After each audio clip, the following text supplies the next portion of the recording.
Nasa kote ang isang lalaking wanted sa panggagahasa sa dalawang menor de edad na anak ng kanyang kinakasama. Ang pag-aresto sa suspect na nanlaban pa sa aking eksklusibong pagtutok.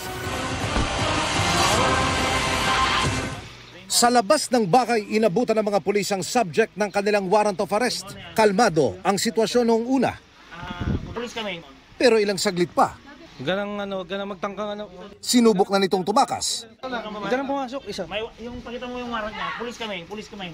At nang kwelyuhan ng mga operatiba, doon na pumalagang suspect. Pakibal, pusas. Huwag ka na tumakbo. Huwag ka na tumakbo. Isa. Huwag ka na tumakbo. Pulis kami. 3 pulis ang nagtulong-tulong para maibagsak siya sa semento. Inaresto ng CIDG, Detection and Special Operations Unit at Ramon Isabela Police ang suspect sa kasong 2 counts ng rape at child abuse.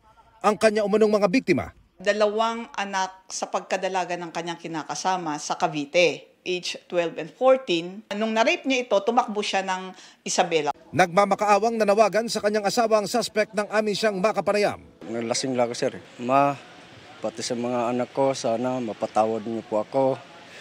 At saka lahat po yung pagkakamali ko, sana mapatawad niyo ako.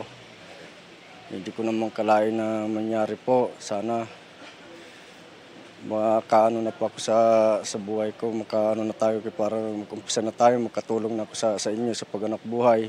Para mapaaral na natin yung mga anak natin, ma. Para sa GMA Integrated News, Emil Sumangil nakatutok, 24 oras.